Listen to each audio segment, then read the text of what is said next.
one of the reasons I stepped back from social media was because if something can manifest so physically that you're having a fucking seizure, then you probably need to take this more seriously. And that was, that was tough. And that, for me, is my happiness.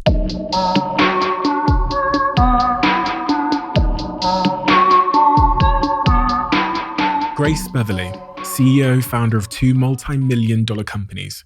One's a fashion empire that's focused on sustainability, and one's a fitness empire comprising a mobile app, a supplements business, and gym equipment.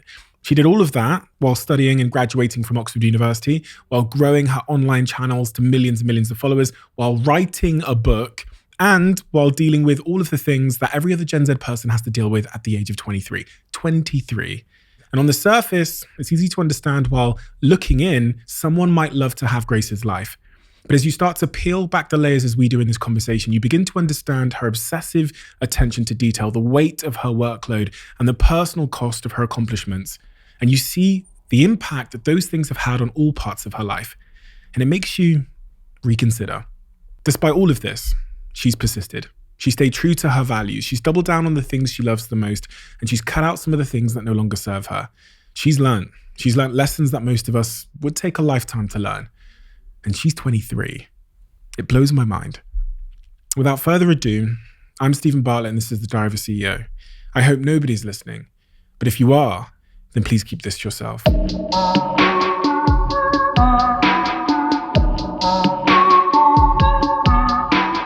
Grace, I started my business at 18 years old as well.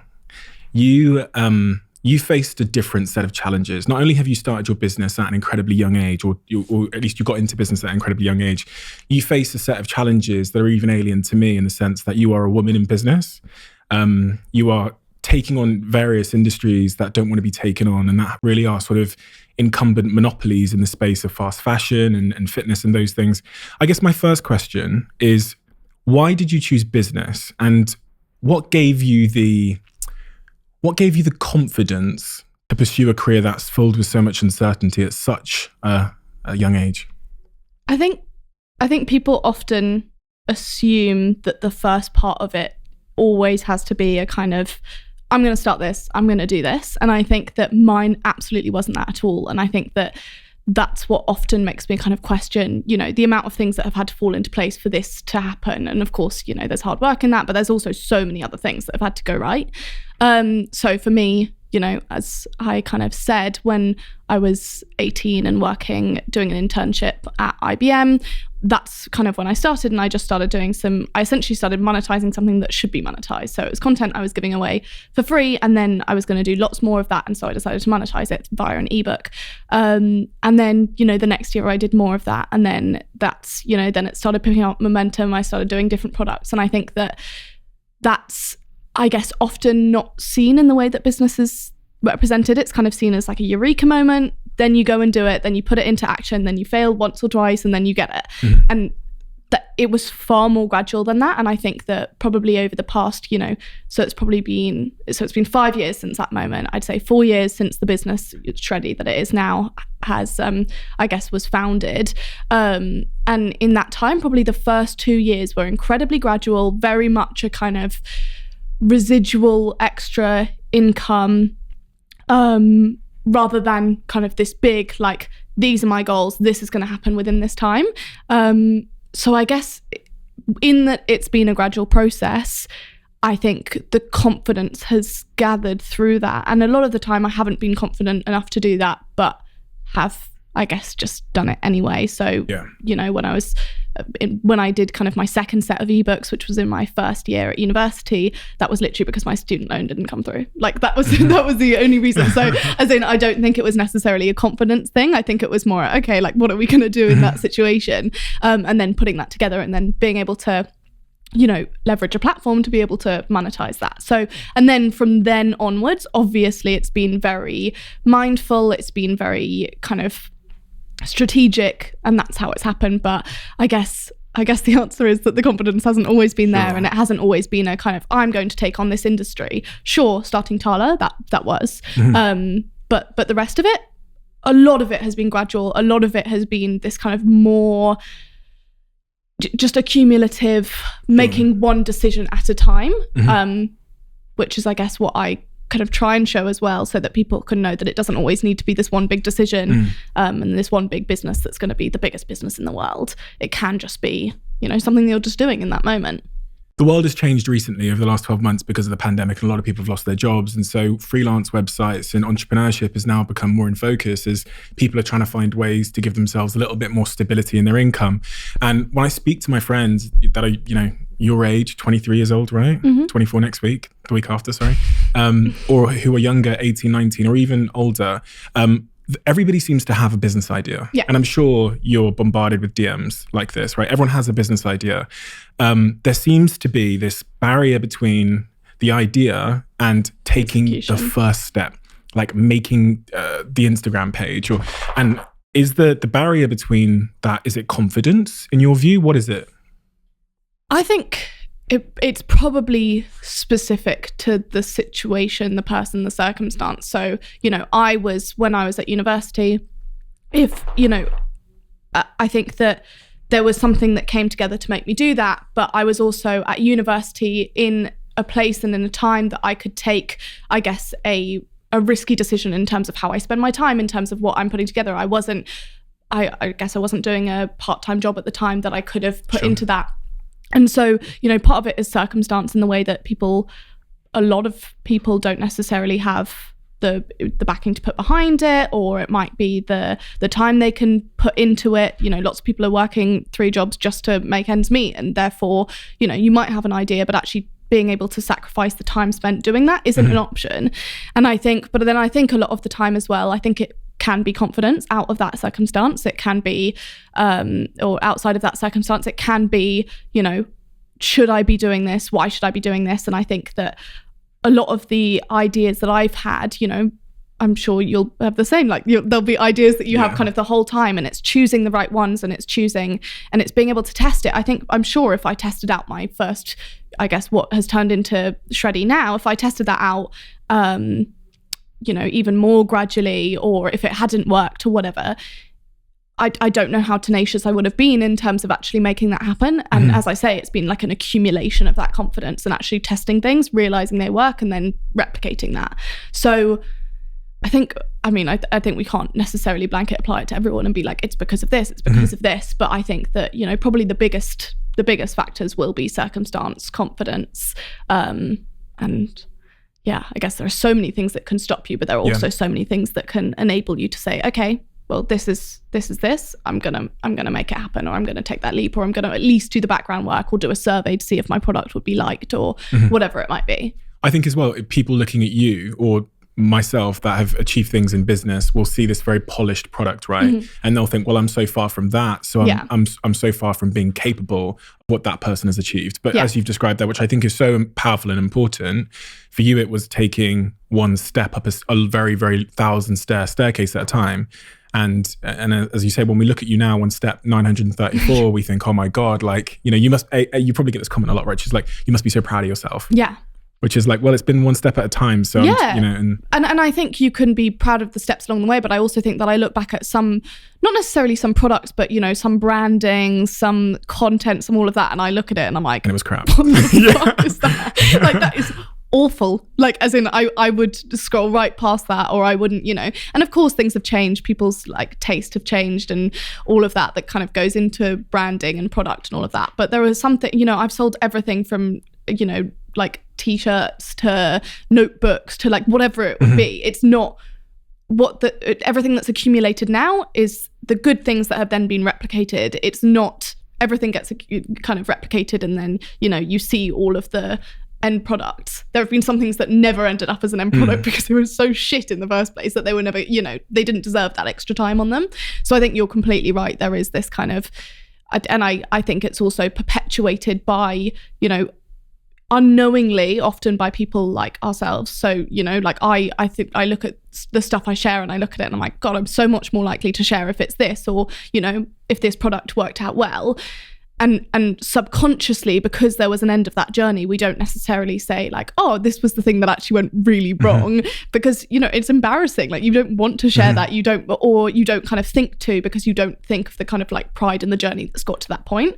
And so I guess it all does, you know, you will just see the good things, or you might see the bad things that are positioned in an inspirational way, but it's still curated. It's still what I guess is want to be seen.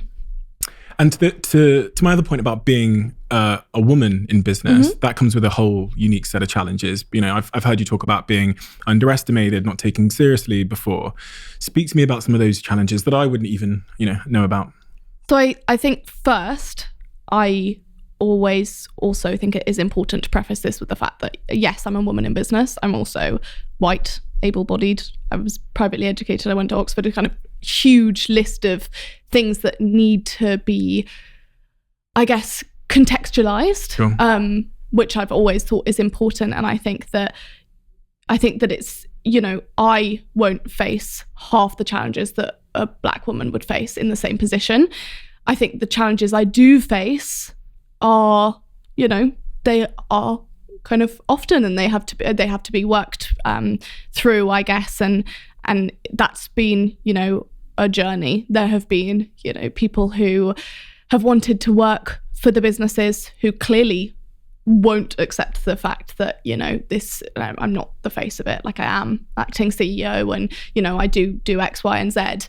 And there have also been, it's been the same with partnerships. It's been the same with, I think people have a certain perception that's definitely warped and increased and perpetuated by online presence and the fact that I don't just share my work. And I think that, it does come down to these preconceptions. And I know as well, since I've started realizing this, I have preconceptions as well. We'll say like about a woman who's high up who you hear about and you're like, oh God, they're doing really well. Like, why don't I have that? And I think, I often think like, oh, well, apparently they're really hard to work with, or like, they're like whatever. And we all have these own kind of like our own like internalized sexist, whatever it might be, preconceptions in terms of these things as well. And I think that it often comes for women who are successful. You look at them and you probably think one of two things. You either think, or maybe one of three things. You think, wow, amazing, must be Superwoman. Or you think, wow, amazing, but like, oh, I've never seen a partner or like children. Like, do you think they're happy in their personal lives? Or you think, wow, but they're kind of like, either they haven't actually done it, they've just been put at the front of it, or they're like a bitch, or really, really bitchy, or like a tyrant, or whatever it is. And like that is, and I think that when I look at that, I'm like, actually, that's probably the way I see some people, that's probably the way that is in some ways for me and my conceptions. And I think that it's what it's become, and it's actually obviously got better in some ways. It's got hugely better since probably like the 1950s and whatever, but there's still a long way to go in that respect.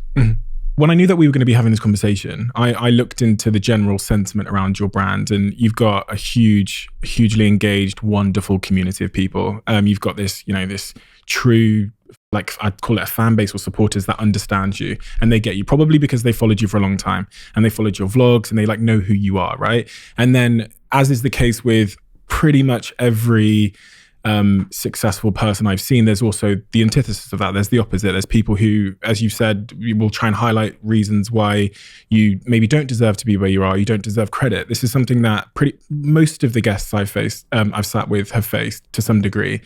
It's not easy to take, right? Because I know, right, I come from a slightly different background, but I know that irrespective of background, you have to work hard, really, really fucking hard.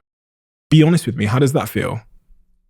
I think it's an important discussion to have, first and foremost. I think I'll be the first to say that. And I think a lot of, I spend a lot of time in the book, for example, contextualizing success, because I think it's very important, especially when, you're presented 3 people on your Instagram feed with in the same square, and one of them's your mate from school, one of them's your mum, and one of them's Beyonce. And it's kind of like this democratization of the news feed that makes everything look the same, and you don't see the teams, you don't see the privilege, you don't see all of the above. And I think that it's a very important conversation to have. So to be perfectly honest, I'd be rather people have that conversation and maybe write off my success based on that.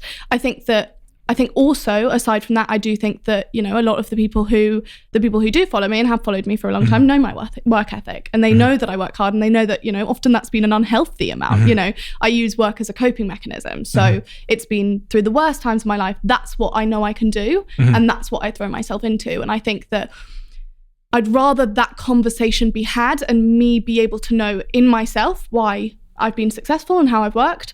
And I think that's,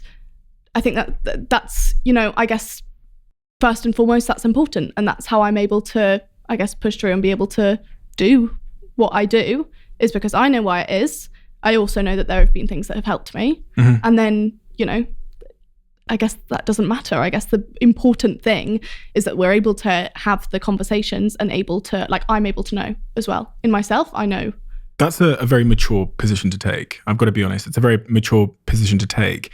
But I'm skeptical as to whether it's always been as easy to take as that. And you know, so talk to me about the process of... Yeah, I mean, I think that any justified criticism, or, you know, it might be justified, it might be unjustified. Criticism is hard to take. I think you can have a mature standpoint towards something, and equally, it's still going to feel like a punch in the stomach. Of course. And that's fine. And I think that one of the things that I wouldn't wish, you know, when I think for my children, that I wouldn't necessarily want them to be in, is I wouldn't want them to be in a higher profile position when they're younger.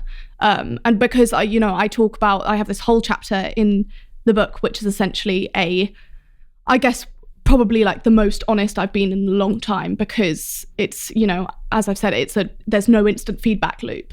I can write this and not hear back from it for, you know, a year. And it's me talking about how actually, essentially, I feel like I became known at a time where my self-confidence was at its worst. And therefore I was able to, I guess, rather than filling that lack of confidence with confidence and self-worth, I filled it with validation. And therefore, when I decided to take a step back from social media, because I decided that wasn't what I wanted to do kind of first and foremost as my job, that kind of bandage was ripped off because it didn't exist.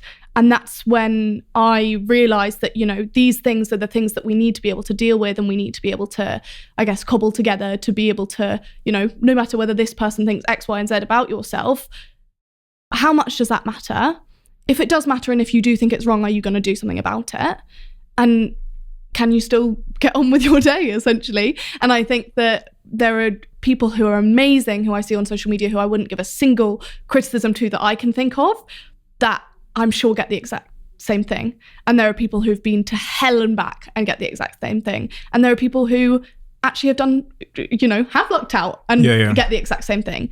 And in the grand scheme of things, I don't think it necessarily matters. I think what matters is that you know in yourself, and you also know that if there's something that you need to change, then you can change that. Like if you want to, if I guess sometimes when something like other things, you know, like hit a nerve or whatever, like, do you need to change that? Do you need to address that? Do you need to do better? So I think that that's kind of how I tackle it. But of course, no, there's not like something in me where I, you know, get a message that says you look ugly and I'm like, thank you. Like, that's so kind. Like, as in that doesn't happen. Like, that's not an initial reaction. But I think that you have to be rational when we're not designed to be taking this much feedback and criticism, or even if it's not criticism, if someone, like I say the whole time, oh, I don't like that color. I don't like clothing, or like whatever it might be. To the designer, that might like rip them to shreds or whatever. It's not mean. It's an opinion, and we're not designed to be able to take that in. So I think that there has to be a sort of rationalization on a human part, or on your, like, if you are in that position, you have a duty to yourself to learn how to deal with that, or to remove yourself from the situation. Otherwise, it's just untenable, I guess. You've got, you know, two key businesses. And when you run a business, when you're young, irrespective of age, you undergo a couple of things, real like unexpected chaos at any given moment, then also a tremendous amount of sacrifice. I actually wanted to start on the sacrifice piece, because I don't think people, as you said earlier, get to fully see the full picture of sacrifice and cost, both personal and professional, whatever. So talk to me about some of the sacrifice that even you didn't expect before you got into business and before your business grew. I think that at the same time as I kind of benefited hugely from the, you know, having money at university, for example, I also went to university expecting one thing and then actually spent it essentially getting up at X hour working on university stuff, because I never ever wanted to give them an excuse to think that I wasn't concentrating fully on my university, and then working all the way, essentially way into the night to get the other stuff done. And I also, you know, that comes with being high profile, that comes with all of these things. So I guess one of those things was very much like there was the time and the life experience and all of that because things took off quickly at one stage, even if it wasn't that the businesses took off, you know, the businesses have done much more over the past year and a half or whatever when I haven't been at uni. But at that point, you know, the high profileness, all of that came with, I guess, different to what I was expecting, or not what I was expecting. I wasn't expecting it at all. And therefore there was kind of, I guess, you know, something that I really did want for myself, I didn't get, but I also got, you know, a lot more in another way, I guess. What did you want for yourself? I just wanted the university experience, really. Right. And I think that I was once this took off, I'm a very determined person, and I get a vision and I'll work for it day and night. And I think that I actually got to, I think in that instance, it's kind of like a fork in the road, and you decide, okay, well, I'm taking this one and I'm going to concentrate on this. I'm going to grow the businesses. I'm going to all of that. And then I think as well, I saw the deadline for that as my end of university, because if it wasn't as big as I wanted it to be by that time, or if it wasn't, you know, whatever it might be, I was going to go into a normal career. Mm-hmm. And I think that, so I was so dedicated to making that happen, rather than, you know, I wanted to grow up too quickly, essentially. I'm 23, I think that a lot of that has been, I guess, in terms of people's, when it's people who meet you, their kind of perception of you or whatever it might be. And so I think that was something where it was a choice I'd make again and again, but it was, I guess, a sacrifice that I wasn't expecting to make. And I guess that comes with everything. That comes with, you know, relationships, with friends, with time in general, with, you know, time to yourself, time to whatever.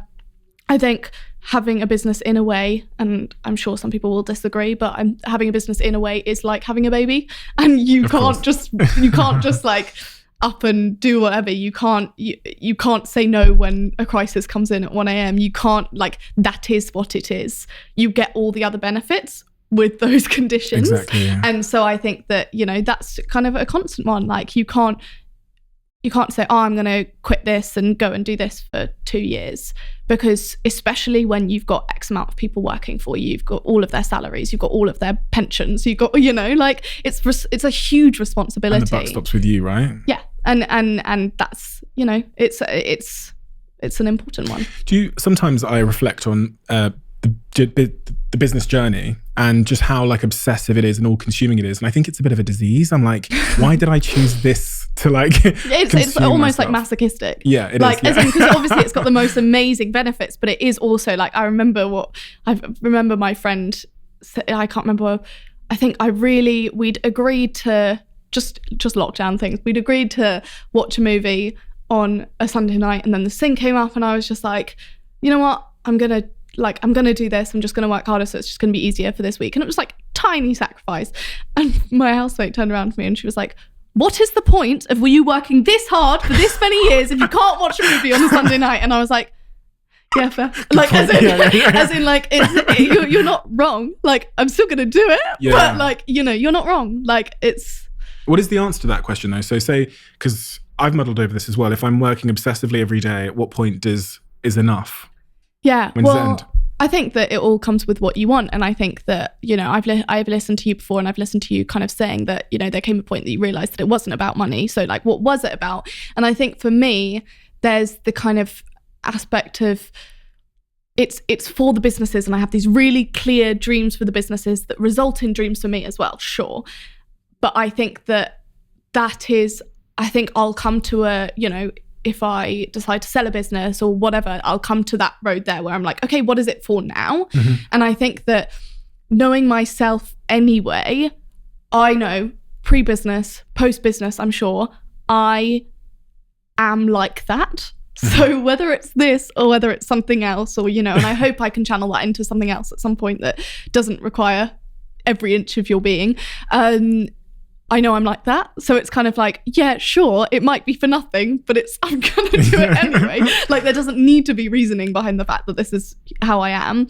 I've always been like this. I've always been kind of like, I'm going to make this happen. Like, whether that's kind of through like coordinating all the babysitting jobs that you got in one night and allocating them out to your friends smart. and stuff. Or, you know, like taking essentially like any job ever that I could, then, you know, that's what I'm like. So I kind of know that. Where did that come from though?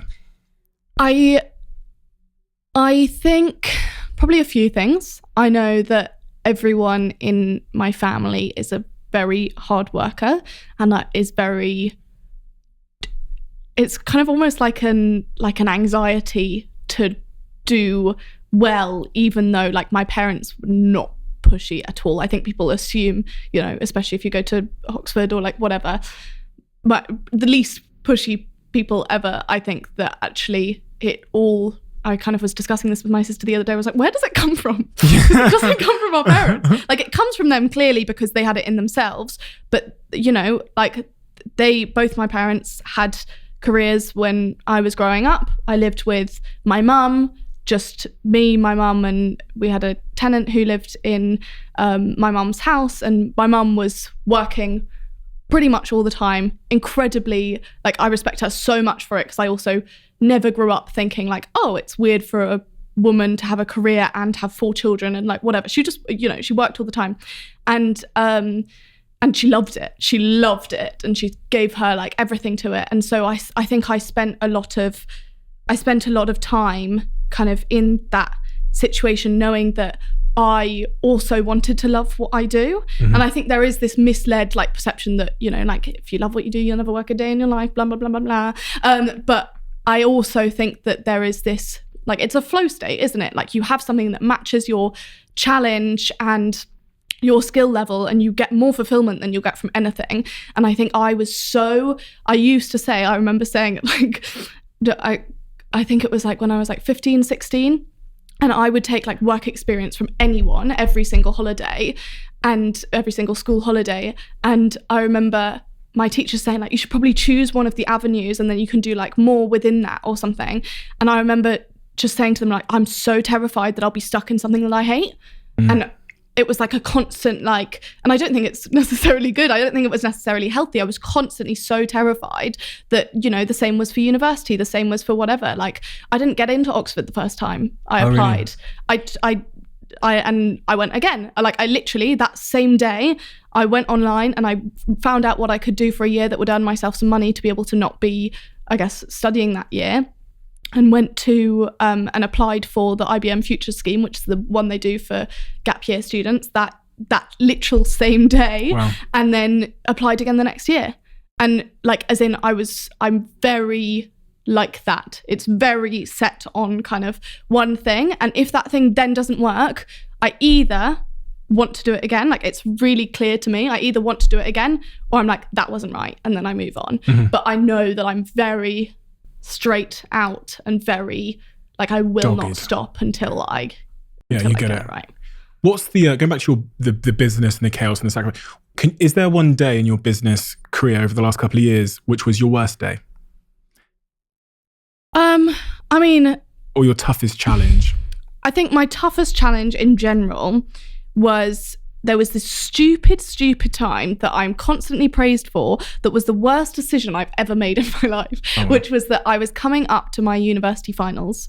I was launching a business I think it was a month before my university finals. Yeah, I was launching a business at the beginning of May, the 7th of May, if I'm right. And I finished my finals on the 6th of June. Now, that meant that 40,000 words were due and 5 3-hour exams within the space of 2 weeks. And I also wanted to launch my business, and I also wanted to do well at university. I'd been working with that for 3 years. But I'd persuaded people as well. I'd persuaded people to spend money on this launch. I'd persuaded people to, you know, so I was going to do it right. People were like, you're amazing. Like, this is so great. Like, how can you do this? And I'm like, you are like, it's not wise. It's not smart. Yeah. Like, it's not like, this isn't a competition for how many boxes you can tick within a small space of time. Mm-hmm. That is like a fast track towards burnout and either something going incredibly wrong or whatever. And I think that, you know, like, as I've said, work was always a coping mechanism for me. So it's always kind of like, well, if we have to do it now, or we like run out of money before launch, then we're doing it now. And I don't care. Like, I can work X, Y, and Z. And I actually have like a whole chapter in a book where I'm essentially talking about like, that was the time that I felt most validated in being a hard worker.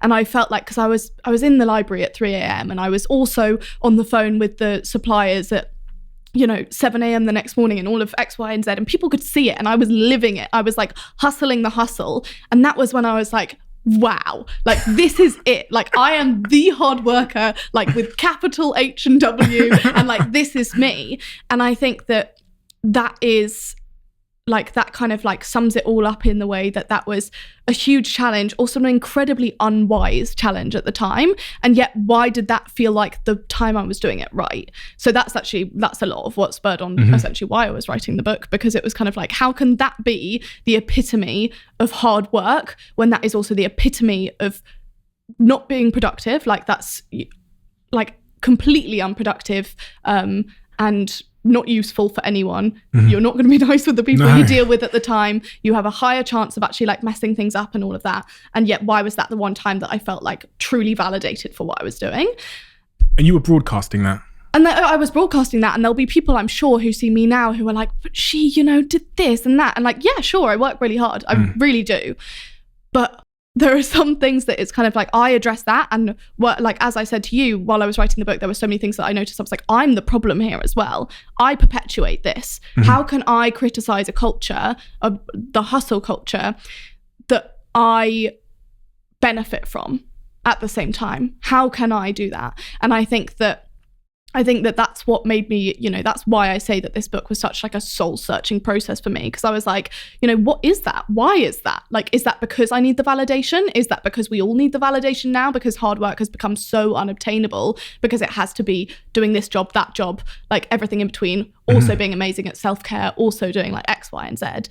And I think that that's when I was kind of like, okay, this is a challenge, but it's not only a challenge, it was a silly thing to do. So it's not even like a, you know, there are things you have to do, there are crises you have to deal with and all of that will be a challenge and will also be incredibly rewarding and all of that. And most of them are. But I think there are other things that you look at and you're like, yeah, this was a challenge and it also didn't have to happen. Let's not do that again. As you guys know, I'm a massive fan of Huel. I've been consuming the products for about 4 years now, and you know that I attribute much of my health and fitness goals that I've achieved over the last 12 months to Huel. And more recently, I've started having the hot and savory bags of Huel. And as someone that really loves to have the ready-to-drink Huel, it's actually been really nice to find a product that is a meal, but still gives me all of the protein and the nutrients and the minerals and the fibers that I need for my diet. So I'm now on the hot and savory journey. Join me if you want to. My favorite flavor is the Thai green curry flavor. And I like to add loads and loads of cayenne pepper to it, because I'm from Africa and I really like spice. So give it a shot. You mentioned burnout. Yeah. And I remember reading a quote in a piece that, you know, an interview that you did where you talked about mental health generally and how, you know, you'd reflected that maybe you weren't representing mental health in the right way. I think you said you were giving advice, but it didn't apply to yourself in terms of like talking and being open about it. I want to know about... You've gone a long way back. I've just been digging through everything. 2.5 years ago. Yeah, I just wanted to get a flavour for everything. And I appreciate your perspective on everything. But talk to me about your mental health and the journey you've been on with your mental health since you were, you know, 18.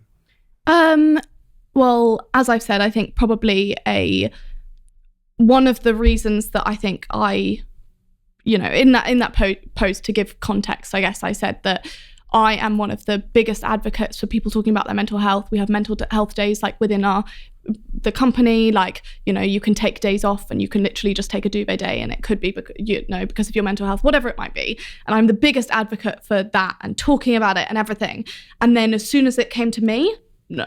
Like, it's not the same case. Like, I'm not going to talk about it. I'm not going to deal with it. And it actually got to a point that I was having seizures, essentially, from something really horrible that I went to that was essentially ended up giving me PTSD that presented in seizures.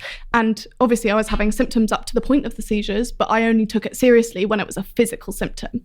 Like, when it came to the point that I was like, okay, like I'm being hospitalized now. Like this is not ideal at all. And that was the thing that made me slow down. And that was the thing that made me, or not even slow down. I don't even think I necessarily hugely slowed down after that, but it was kind of like, okay, this is real. And this is just as like, if something can manifest so physically that you're having a fucking seizure, then you probably need to take this more seriously. And that was, you know, like that was tough. That was right before my third year at university that started.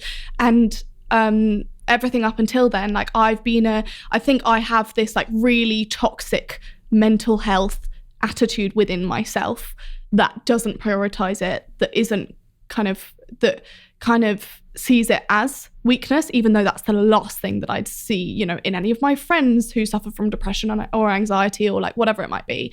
And it's completely different. It's like, we don't get the same treatment. I'll give you, you know, I'll understand that and I'll see that and I won't do that. And I'm sure there are lots of people who are the exact same. You're not being compassionate to yourself. Exactly. And I think that that's another reason why I really needed to like look inside myself and be able to evaluate that and be able to look at like, why is that the case? Like, why do you feel so undeserving of the justification for like, you know, having bad mental health at one time? And I've been lucky that, you know, apart from this, which was a result of specific trauma, I've generally been, you know, I've had generally good mental health, and I've, you know, been able to deal with, I guess, you know, like I think a lot of the way that mental health is presented is really damaging in that, you know, people do, I've had friends who have kind of said like, oh yeah, but, you know, I don't want to take meds for my depression or whatever, and everyone has different views on it, but it's kind of being like, well, any other chemical imbalance in your brain you would, because you'd say like, hey, I need this to offset this, or I need insulin to offset this, or whatever.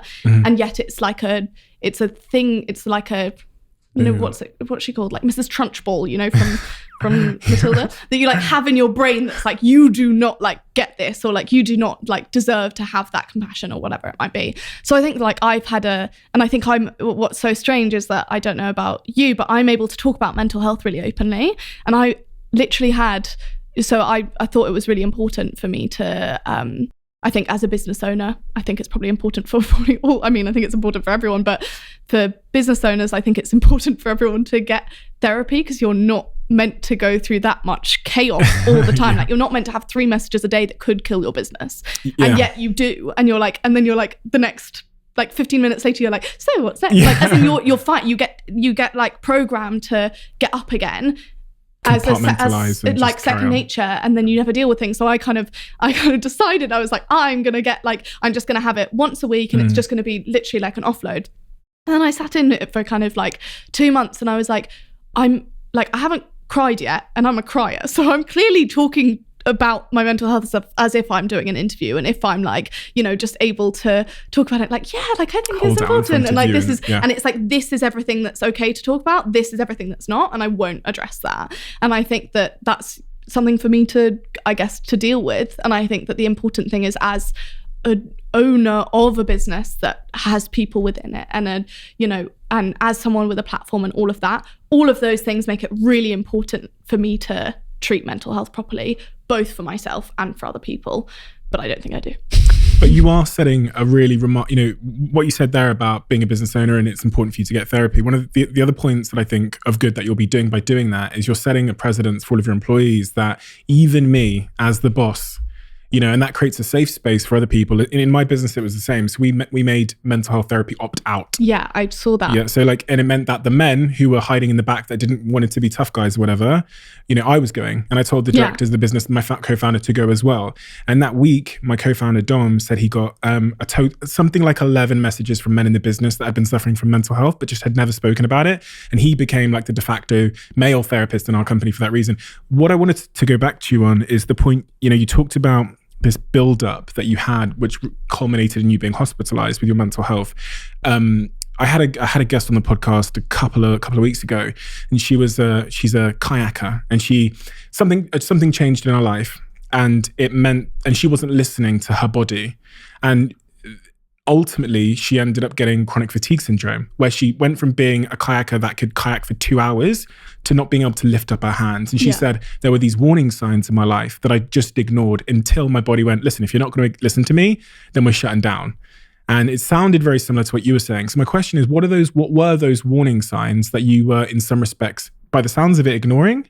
Yeah, I won't talk about specifically from that perspective. I do think it's important to talk about in terms of burnout as a whole. Mm-hmm. So I think the same thing applies to kind of like the way that this kind of productivity like rat race comes across now, is that you essentially need to be working as fast as you possibly can. It's not productivity at all. Mm-hmm. It's working, I guess if you look at productivity, like the definition is that you get the most amount done in the least amount of time. But that has fine, like that taken as one, and then that's multiplied. So you're getting the most amount done in the least amount of time, mm-hmm. so that you can do the most amount in the least amount of time again, rather than being able to just, do that and move on. And fine, that's good. Like we should be efficient, we should be effective. All of these things are important.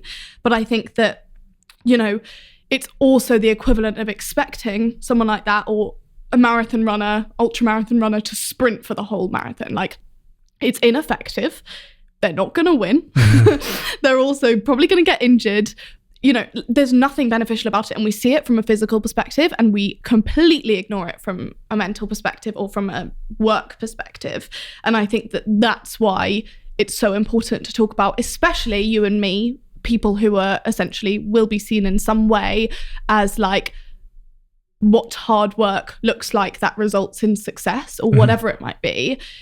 The acknowledgement that working hard does not mean working all the time, and like having it all does not mean like doing it all, and all of these various different things that actually are important to look at from ourselves as well. Because like, as I said, like I realized that actually probably I was perpetuating a lot more than I meant to, and that was why I then ended up needing to perpetuate things, because I constantly wanted to show people that I was actually working hard, which actually all it gave off was this is what hard work looks like. And therefore there's, it's probably stopping a whole generation of people who actually want to do something, but I'm not that type of person. I actually don't get up in the morning and want to read like some disgustingly boring like nonfiction book.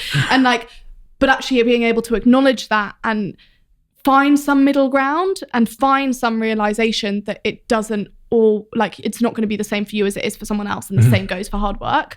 And I think for me, I now, and I think largely because of having written this book, I now see when I'm lagging. I now see when I need a rest. I now see, I'm able to construct a working week that essentially, I'm able to be CEO at both companies, and I'm able to do all my work, and I'm able to do my own work too that isn't just responsive to other people's work.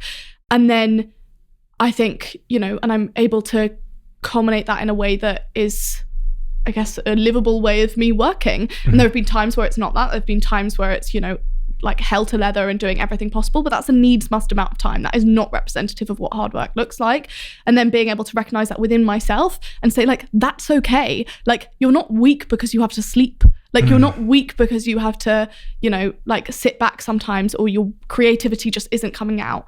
You're just like a human, or not even like, even machines can't do that. Like, if you had a machine like working, like it would go into override, or if it was set on the wrong thing, or if it was, like doing too many things at once, it would go into override. So like, it's not even that we don't realize we're humans. We don't realize like limits at all. We just have no boundaries. And I think that's what's important. There's been a big shift, I think, over the last, I'd say 2 years. There's been a huge conversation around burnout, right? And it's gotten to the point, I did a post about this the other day, but it's gotten to a point where I actually feel bad talking about working hard.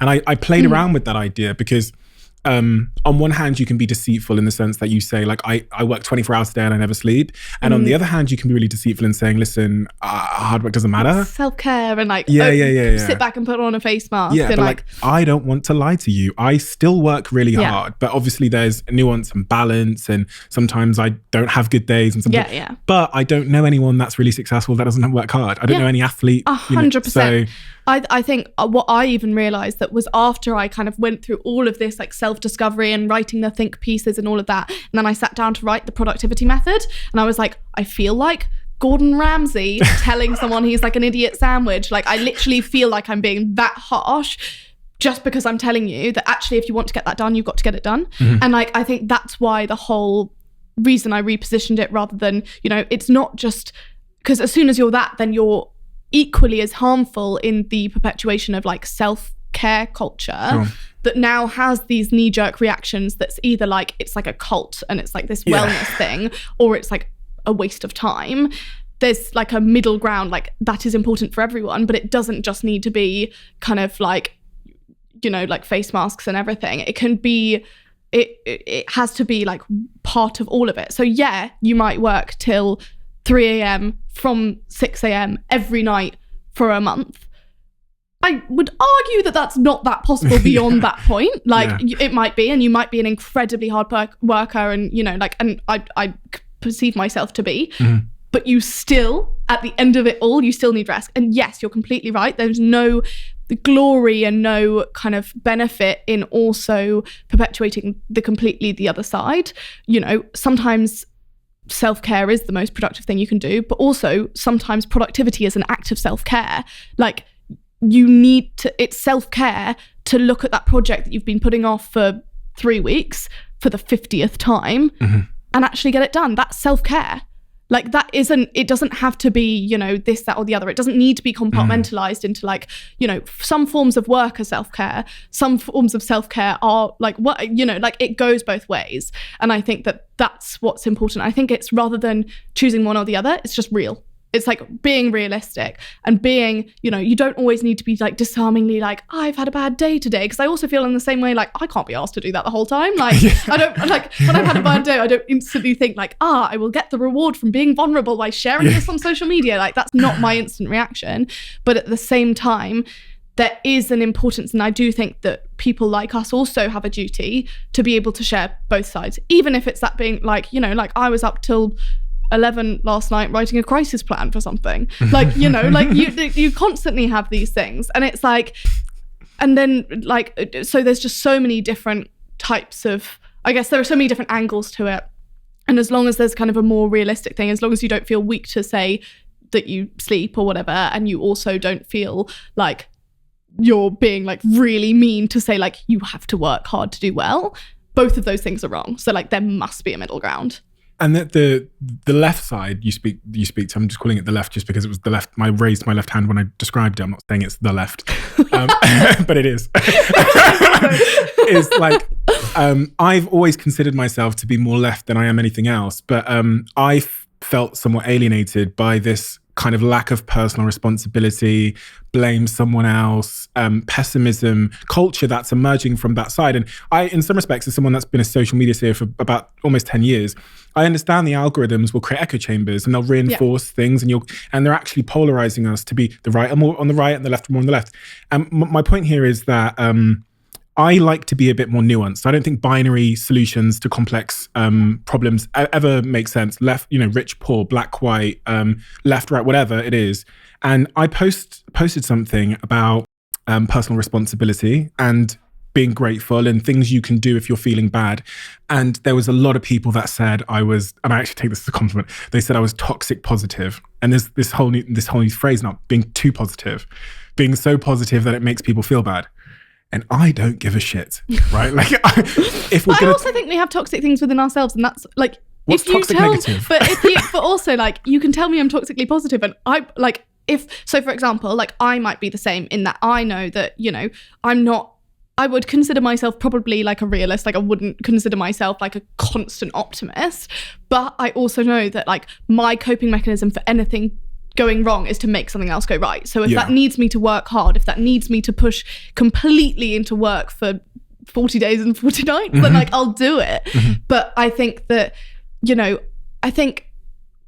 you know, being able to label something as something doesn't necessarily mean that it's bad. I think, sure, if someone thinks that toxic positivity, then fine. I don't think that necessarily needs to be kind of, you know, like nothing is going to be nuanced enough on social media for you to understand unless it's like a 2,000 word think piece.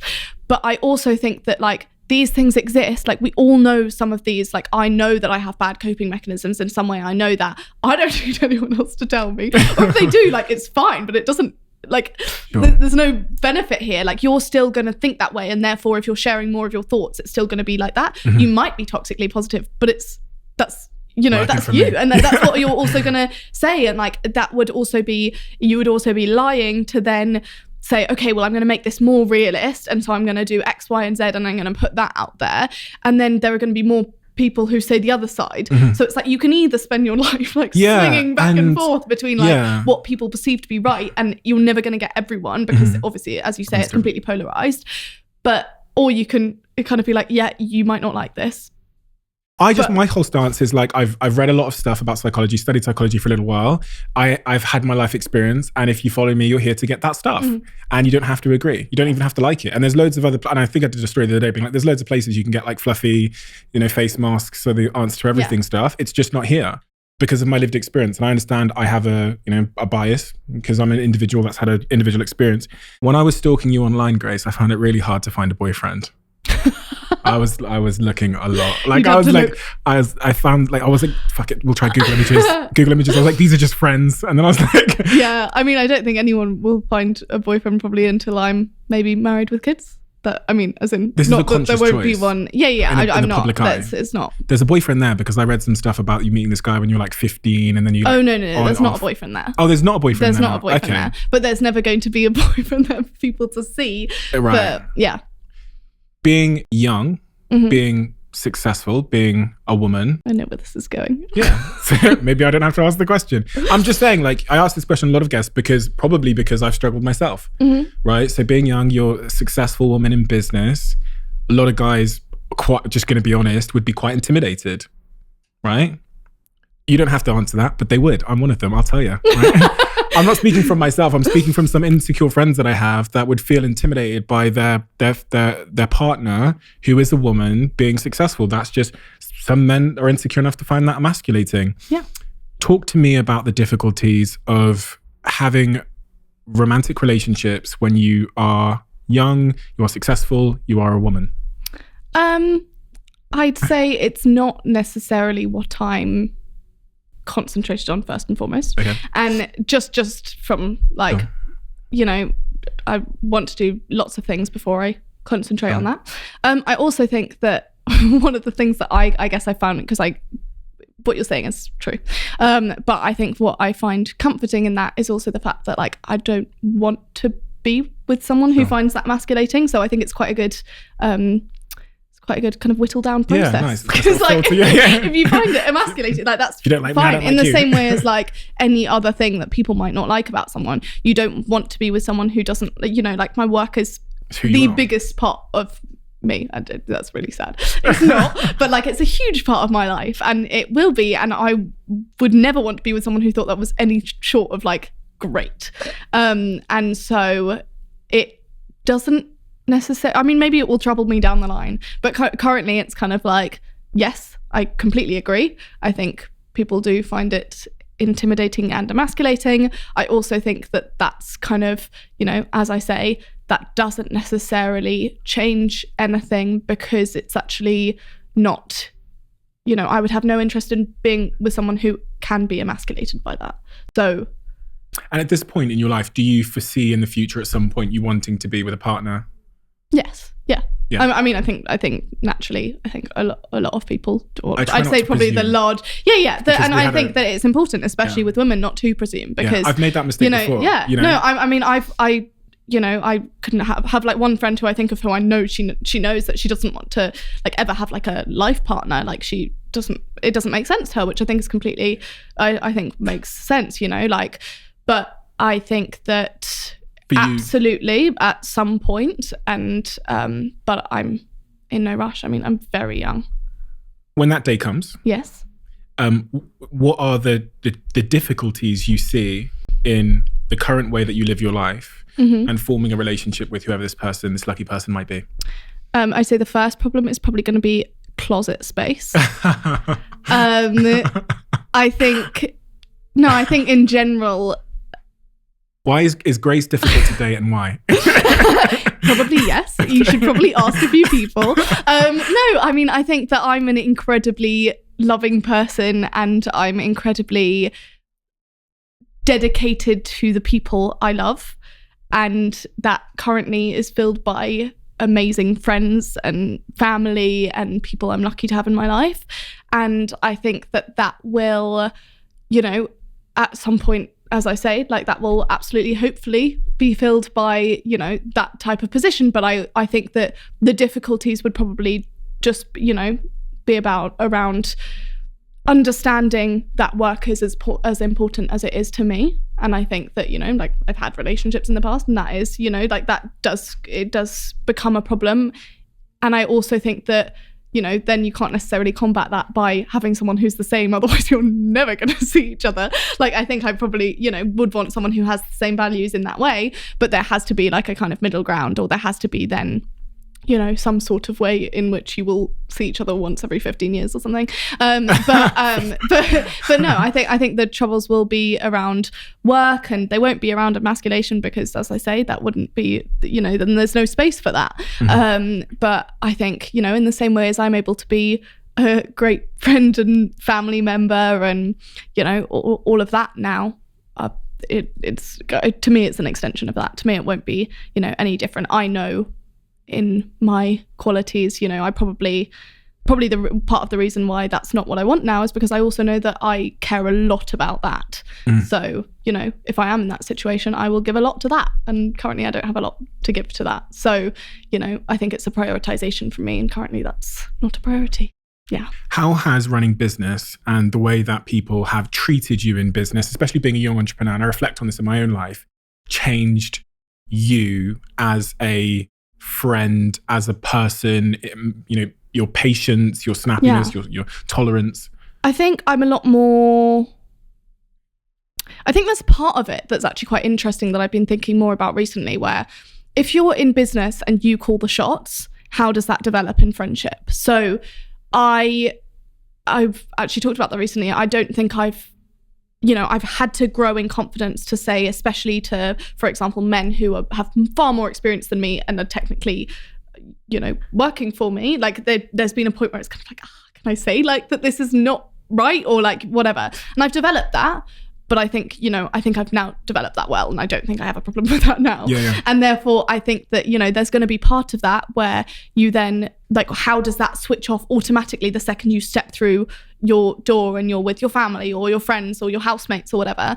And I think that that's probably something that I'm very grateful that I think someone once asked me, like, how do you stay, like, grounded and down to earth? And I think that I don't go for the types of friends that, obviously my friends like bring me up and they're my biggest fans, but there is no smoke being blown anywhere. As in, they will be the first person to also say, you know, and that's what I value. Like, I don't want to be in a superior position in friendship, in family relations, in whatever it is.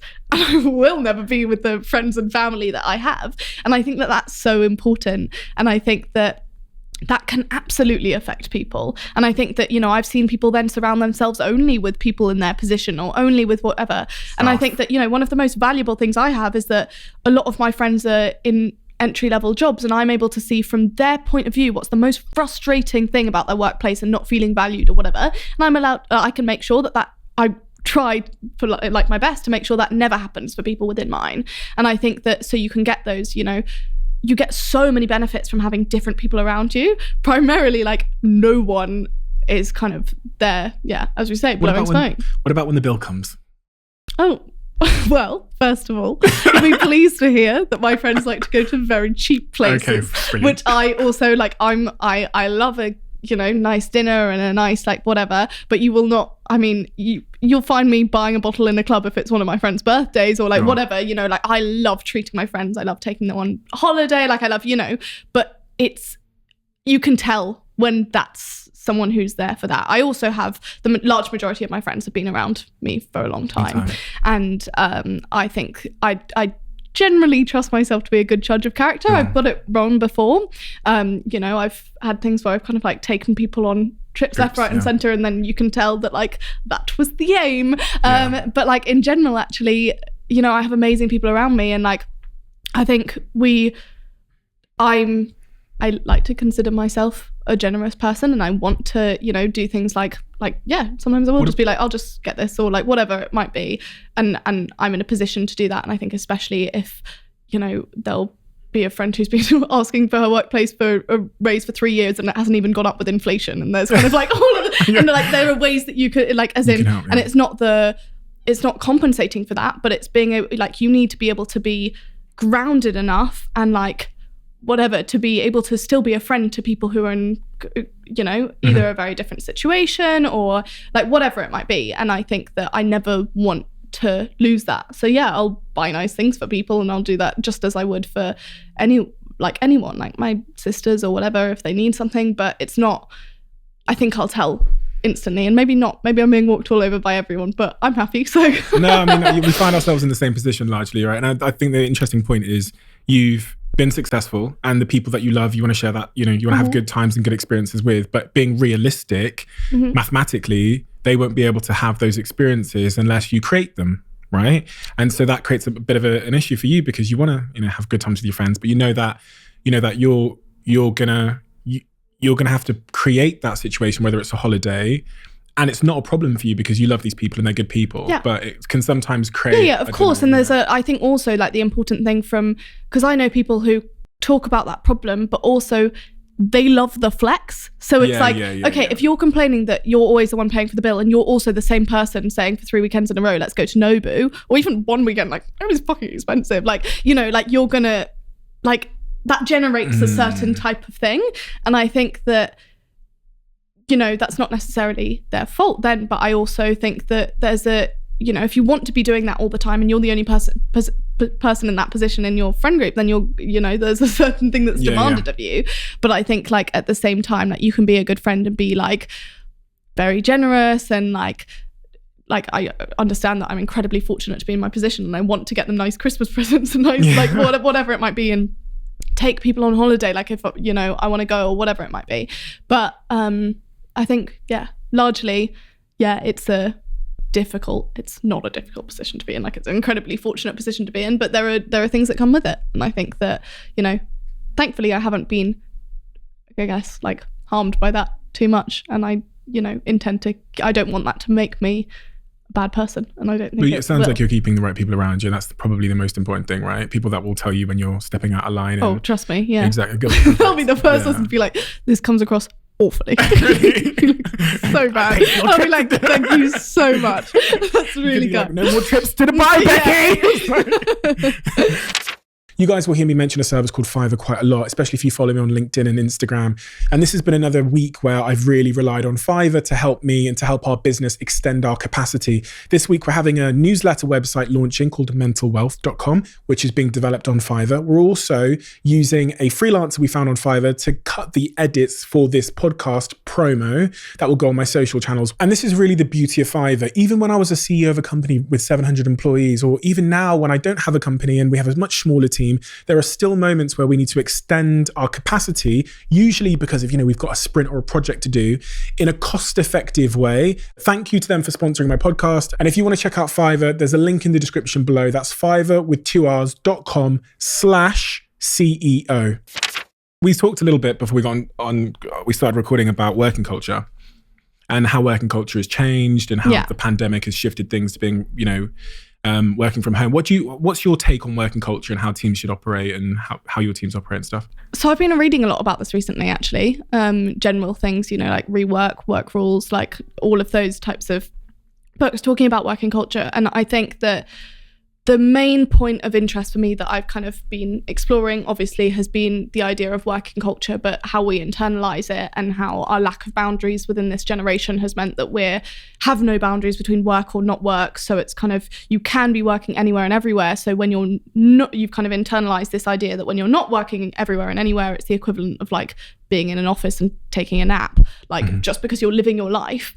And I think that to me is that stands out as the most problematic kind of side of working culture within our generation. I also think that is coupled with, you know, like companies like Google, for example, who are seen to have really good working culture because they support their employees, they, unlimited holiday, all of that.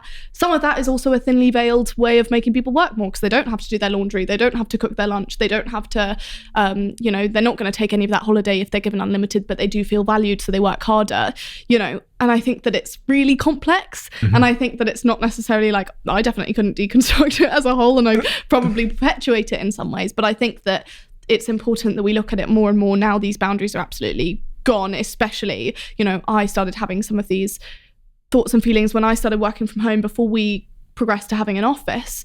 And I kind of was thinking like, why am I working more than I ever have and producing less than I ever have? And also my mental health is on the floor. Yeah. And I think that then when kind of there was the office exodus going at the kind of pandemic, and then people kind of saying the same thing and all of that. And I was like, oh, good. And I'm like, why am I feeling happy at, the fact that everyone else is struggling too? And it was, it's a lack of boundaries. We have awful boundaries surrounding work, surrounding success, surrounding all of this. And it's part of a generation that I guess bulldozes boundaries in a kind of progressive sense, but it ends up meaning that we actually don't know where we stand and we don't know what is good for us. And I guess we are constantly on the hustle train being told to like do more, think more, achieve more, like XYZ, without ever questioning whether it serves us, because that's what we've been put on. Like if you're a hard worker, you have to go in that kind of way. And I talk a lot in the book as well about like the kind of contradiction between the progressing values of like a 4-day work week and, amazing, places like Nordic countries that have amazing work rules and all of that. And at the same time, like at literally the exact same time, and often by the same, people, the same kind of examination of it, we also have this idea that you kind of need to work all the time. And it's like, how are we progressing in these two completely different directions? And we don't necessarily know which one is right. And then if we're going down to the 4-day work week, is that because it makes us more productive? So technically it's actually to make us like work more or produce more or whatever it might be. Yeah. And so I guess it's all just very complex, and I think that there's not enough examination around it in the mainstream, I guess. Like you should be able to, if you're in the financial position to and you want to and everything, like you should technically be able to take your work down to 4 days a week or whatever. And that seems like the most ludicrous suggestion ever, because you could always be producing more, you could always be doing this, you could always, well then you should side hustle and that 3-day weekend you get and like X, Y and Z. And so I think it's damaging. And I think that, as I say, isn't there something funny here where because we're talking about ideas that we would probably never live ourselves. Yeah, like you're not gonna take 3 days off for a fucking weekend. And I'd love to. Yeah, would you? I think I'd go insane. You can. but yeah, fair. I think it's completely true, and I think that part of this has been me being like, okay, this is really unhealthy. This is actually problematic. This is XYZ. And yet you are the embodiment of all of them. It's like trying to figure out how to... But that's important. And I think social media discourages that type of thought, because you have to be on the defensive. You have to say like, yeah, this is a bad idea and this is a bad idea. And yet I do both of them. You have to either acknowledge it's a bad idea or not acknowledge it's a bad idea and just do it. You can't have this like cognitive dissonance of thinking one thing and like doing another. Because sure, that's a bad thing in some ways, but also like, you have to accept the fact that you don't always think what you're doing is a good idea, or you don't, you know something's good in theory, but don't do it or whatever. And I think social media completely bulldozes that opportunity, because you have to like stand firm. You have to stand your ground. You have to, and I found myself actually getting one of the reasons I stepped back from social media was because I felt like I was justifying myself constantly, not outwardly, to myself, because I was like, I need to, but like, if I agree with this, why do I do this? And like all of that. And I think that I had to be like, this is causing so much, like I'm going into overdrive because I don't know how to deal with the fact that I have multiple thoughts at once, because social media makes you linear. It makes you, binary. It makes that like lack of nuance, like your thing, like it's the MO. And so I think that's kind of, where I realized that like we just can't discuss anything. Like you have to choose your camp, you have to choose your like whatever. You when I first came across you, it was a couple of years ago, and it was actually on Twitter, and I think, I don't know, I followed you followed me, let's just go with you followed me because it makes me look better.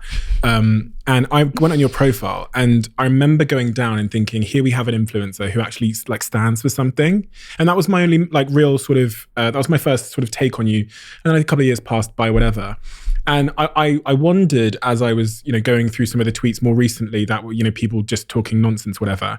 I wondered, there's a cost to that. Mm-hmm. There's a real cost to standing for something, because then it's much easier just to stand for nothing, because then I can't attack you for anything, right? Because you don't, but when you decide that you want to stand for something, whether it's sustainability or whether it's certain values, you then are interrogated for perfection. Yeah. And one human step out of line, we've got you. Yeah. Right? Yeah. No, absolutely. I think the same as in everyday life, but it's magnified to a point, in the same way I remember when I went vegan like 3 years ago now, and my friend said that the reason I went vegan was because my friend was ill at the time and she couldn't eat any dairy products, and she was upset about it, and we were actually going traveling together, and so I said I would do it with her, and we were like, let's just try it, like it'll be fun, and I was like, fuck, I really do not want to give this up, but we did it, and then we actually stuck to it, and I was kind of like, I actually like this, it works really well for me, and she was saying how hard her friends were taking it, and how like they were just like, be like, ha, you just ate that actually apparently has like this, and it's like, it's the same, it's just magnified. And I think that part of it's projection. Mm-hmm. We don't like to acknowledge that we think one thing and sometimes do another in ourselves, but we love to pick it up on other people. Sure. And I think part of it's just, as we say, it's the binary of social media. It's the lack of kind of, it's the fact that is going to happen.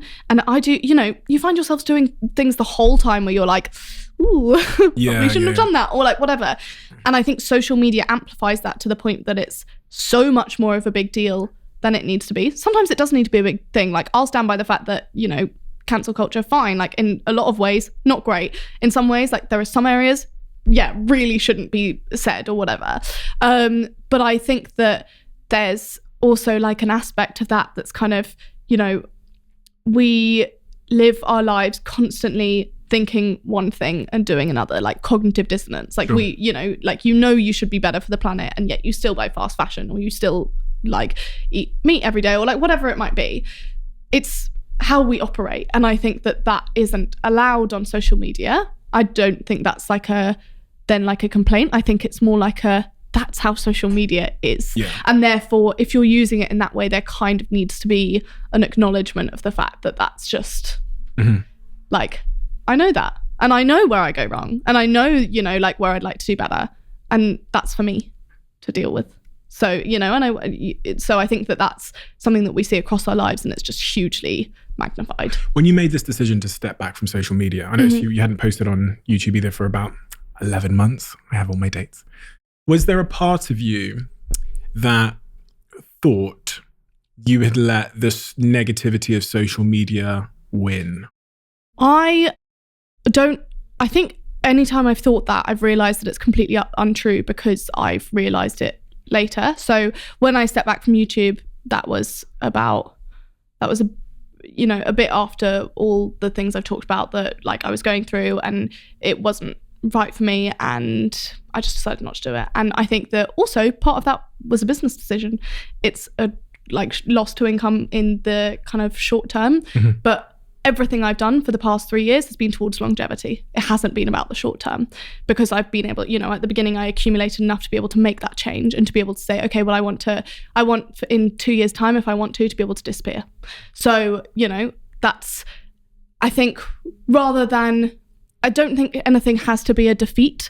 Like, sure, it could be. Some people can consider it that for themselves. Like, great, that's fine. Then we both win. Because I realised, and once again, I talk about it, like I talk about kind of like the thought process behind it in my book, and I realised that kind of that was actually not, I had this choice to be full-time influencer, I guess, with my businesses in the background. And I also had the choice to lean in and really make these businesses something, and make them, like much bigger, and have the potential of, growing them huge, maybe selling one day, like whatever it might be. And I think that I decided as well that actually what made me happy in the actual work itself was the head down, get it done, even like the crisis management, the working with a team till 3 a.m, the building a brand, all of that like, I was so young, and still am, that I hadn't even started my career. Like, sure, I had, but I, like everyone, I guess anyone at any time can do 3 years of something, then decide to go to business school, then decide to stop and do writing or like whatever it might be. That was my change. That was me being like, actually, what do I like in the day to day? It's not, you know, whatever. Like there was a lot of stuff that I was doing that I did love, but I saw what was happening down the line. I saw that it was really hard to maintain that after a certain amount of time. And as I've said, I've always had this kind of constant anxiety that I'm going to end up doing something I don't want to do, which has made me be probably quite proactive and actually being like, actually, no, I'm going to do X, Y, and Z to make this not happen. And I think that, you know, sure, like there was part of, you know, there will be parts of it where it's like, oh, and also even better than that, it means I won't get the negativity. But I also loved the sense of community. I loved, you know, at that time, actually, I didn't get much negativity at all. Like, and I don't think you do necessarily when it's kind of like just a sharing of your life. Like people loved, especially the fact that I was at uni for 3 years. So I was showing a really realistic, like I'm still just going to be in my one room home, like, you know, doing another essay. Like it's not that exciting. And people loved that. It was, I think, because, you know, once a channel grows, it often gets unrelatable, which, you know, people have different arguments about that. But like for 3 years, mine had to stay relatable because I was still within that same room writing more essays. And I think that I absolutely loved that. Like I loved that, and I will cherish that as part of my career that I really did love. I think I know that what I'm doing now is what I'm meant to be doing. I also think I'm really good at it. And I think that I feel fulfilled. Like I genuinely feel fulfilled. Most, if not every day. What are you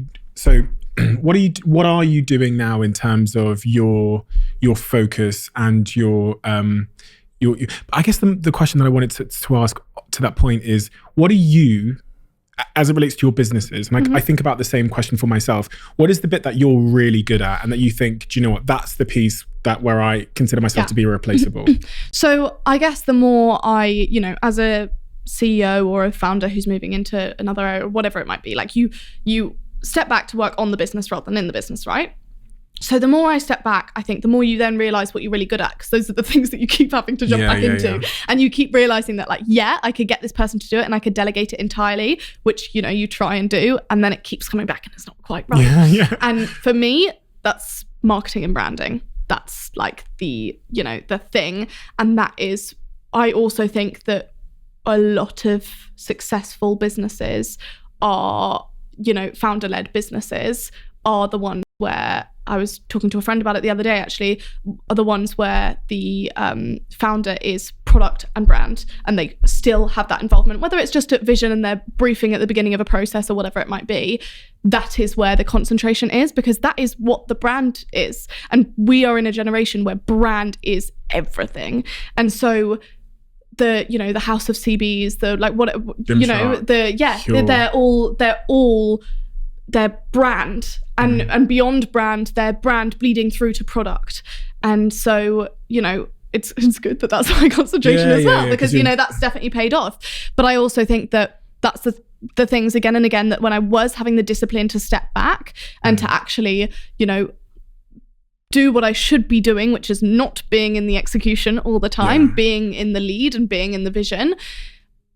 Those were the ones where I realized I was like, okay, I have to be in this in some way. Sure. Even if that's, you know, as I say, writing a brief at the beginning of the process, or mentoring that person through the first few times, or being at the end of the approval process, whatever it might be, those are the things that nothing will go live without that going through me. Not at every stage at all, but there are stages, whether that's the beginning, the end, both, whatever it might be. It sounds remarkably similar to many of the founders, especially young founders that I've spoken to, who have that realization, like Ben, who's been on this podcast as well from Gymshark, even like Julian, who runs Huel, where at some point, I'm speaking more about Ben here, you have, and to be fair, myself as well, because at Social Chain, I wasn't doing process, finance, legal, all that nonsense. I was doing brand marketing, where you have that realization that that is your strong point. It's also the bit that you love. And all the other things, the process, the business stuff, those were systems that were created long ago, and that there are tons of very better people than you to handle those things. And it becomes a case of, where will my investment of my time return the most for the business? And I don't think people have that conversation enough, because I think young founders sometimes feel like they have to be able to do everything, right? I think that is the materialization of this hustle culture. I think a lot of that it's the kind of like idea of so I talk about this thing called like announcement culture, which I thought was a thing, but then I actually looked it up and isn't anywhere. So I kind of defined it within the book about essentially the idea that, you know, success is valued as more within this generation once it's announceable. So it's not the underlying stuff, even if that was doing more, it is everything that is announceable, labelable, all of the above. So it also comes on a micro level within our everyday. Like we like to tick things, we like to see the things ticked off. Like we like to, you know, we'd probably rather see 10 things ticked off our to-do list than have actually made some real thinking progress in a concept that like whatever, because that's the way it's, you know, you feel more productive, you feel like you've done more. And I think that that's also an area where founders, people on social media who are within businesses, whatever, they need to be seen to be doing everything to be validated. And I don't think that's a personal problem. I think I've had it 100%. I think I still have it at certain points. But, you know, it's a validation through being told you're legitimate because you do things. And like, I'm not going to lie, I don't know half of the shit that goes on in our finance meetings, and I will sit there and I will look at it and I'll look at, you know, and it like, that's great, and I need to be over it and I need to have that understanding and I'll ask the questions. But I also think that the second I let that fear of illegitimacy by not doing everything leave, was the second that I was able to actually be a leader, because I was able to realize that actually, what if I'm better than everyone at their specific things, then we've got a business that is as big as one person. Like, as it goes, like, you should hire people that are better than you at their specific disciplines. So like, even if you're micromanaging, if you're being like a bottleneck, if you're like whatever it might be, you are automatically causing a problem, or not even necessarily causing a problem. It might work, it might go to plan, but you are restricting that growth, that potential, that magnitude of the business, because you are, and it's for your ego. It is not for anything other than your ego, even if that's an innocent thing. Even, you know, as I say, I still do it, I'm sure, at points. Even if that's, you know, like, you want to be said to be on this project that did really well. Mm-hmm. And I think that as a founder, you have to get to a point where that ego, of course, it's like a validation thing and it's a coping mechanism, and you'd like to think that you always do the best for your business. But especially when we're looked at online and when, you know, we need to be seen that we're involved in this, that, and the other, because otherwise people think, you know, like, especially someone who, I'm sure lots of people think I'm just the face of the business, whatever. So like, maybe I need to prove that I do X, Y, and Z. Yeah. But the second I stopped doing that was the second I, as I say, was actually able to do my job. Remarkable. When I was 18, 19, 20, starting the business, because I was young, I'm going to be honest, I definitely feared hiring really experienced people, because I thought, well, how am I going to manage them? And they're going to figure out that I'm not that experienced, and it's going to be difficult. And so I look at the first 10 hires I did, and they're all like kids. Yeah. I'm like, why did I hire 10 kids? And then I get to a point where I'm like 21, 22, and I start Social Chain, and I hire some really experienced people. Then they go on to hire loads of, because the people you have hiring. They know what their teams need to look like. I always say in our companies, I'm like, the most important people are the people you have hiring all the other people, right? So, absolutely. And my life became 99.9% easier when we got better people in, and I fell back and stopped letting my ego or my insecurities run the show. And the other thing, which I wasn't expecting, is it actually makes you look so much better when your business works. I think the thing is that, like, you've got to ask yourself, would you like the business to have the glory, or would you like you to have the glory? And like, then realize that if the business has the glory, you still have the glory, but you just have to wait a bit. Like, you just have to not need to be validated every day by the fact that you were involved on that project that did well, or the fact that you signed that off. I don't need to sign something off if the team is made of people who are better than me. And like, fine, actually, I'm sure there are people who are far better than me within branding, but it's my brand. So still that's going to be like put in a certain direction. But I think you're completely right. I mean, I actually hired, you know, in my final year of uni, I actually had 3 students working for me, or 1 student and 2 fresh grads, and they were great. Like, they were fantastic. And I think they're, you know, amazing. One of them's still working with Tala now. And I think that actually was my only option at the time. Like, I couldn't afford to hire, you know, like, any more than that. And it was people who I put them through like so many tasks, and I was like, I need you to be the right person, because I'm about to launch a business and do my finals at the same time. So I'm going to be outsourcing. And I always say, actually, a lot of the reason for my success was also the fact that I was forced to outsource so early, based on the fact that I was at university, and Oxford had always been my dream. As I say, I applied twice. Like, I was not going to let it go. I thought I deserved to be there, and I proved when I was there that I did. And I think that that I was so committed to getting to the end of that, getting what I deserved, and, you know, and being proud of myself, even though that wasn't necessarily my dream anymore. That was my like childhood dream. I was so convinced that that was going to happen that I had to outsource immediately, essentially. And who was that first key senior hire that came into your business, and how did it feel when you saw the salary and you thought, fuck? Yeah, so salary wise, those are more recent. Those are much more recent. Those are within the part. Actually, probably right before I finished uni, there was someone who we hired, and I was like, but I actually managed to get someone else to hire them. Okay. So to work on essentially what would be my account. But even then I was kind of looking at that and I was like, you know, like that, regardless of who's hiring, it affects the P&L. So like, you know, but then more recently there have been, you know, we've been hiring head of product from Sweaty Betty, you know, like all of the, like the people. and like but also like those are the ones where I have to like hype myself up to go into the interview, because I'm like, you graduated from my university 20 years ago. I graduated not even 2 years ago. Like, do I ask you for like help? Like, do I ask you for permission to ask you questions? And I think that it all ties in as well, because as soon as you realize that you don't need to be that person, you also realize that they're not wanting you to be that person. They want to come in and do their expertise. They don't want you to be like, oh, I just want to check over this because I'm the founder or I'm the CEO. They just want to do their job.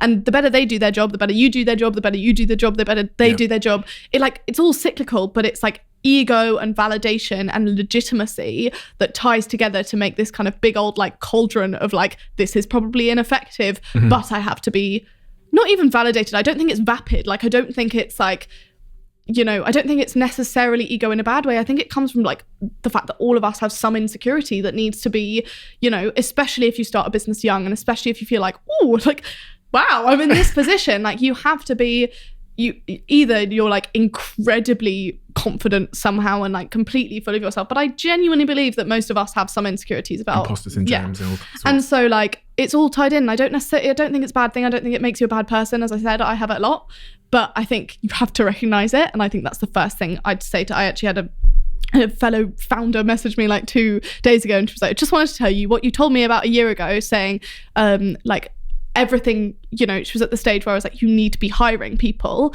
And she was like, but it's expensive. And I was like, I know, but they will pay for themselves. Because like, if you know, like even not even necessarily the right people, like even if it's admin, even if it's like whatever, you should be doing the things that only you can do, whether you're self-employed, whether you're like whatever it might be. And you know, like my like I grew up with like my dad was self-employed, like all of these things. And I think that you see your like, there are so many different ways of working, and I was thinking, because I've seen people do things one way, like I need to prove myself and I need to do that. Proving myself is more effective if I have a team of amazing people. And that's been like one of my biggest lessons. I asked you then what you were really good at within the business. You talked about branding and marketing. So I'm going to ask you the opposite question. As the boss, as Grace Beverley, the CEO, what are you really bad at? Big silence. Anything? Careful. I think there's probably like we're going to bring in her PA now. Would you like to talk? I think there are probably a lot of things. I think there's definitely. I think one of my things is the thing we've been talking about, getting involved where I don't need to be involved. I think that's probably, you know, and I think I have an anxiety around that actually, you know, there have been times where I haven't got involved where I probably should have, because I was getting too confident with my moving away, and then it just wasn't right, and the product didn't shift enough, or whatever it might have been.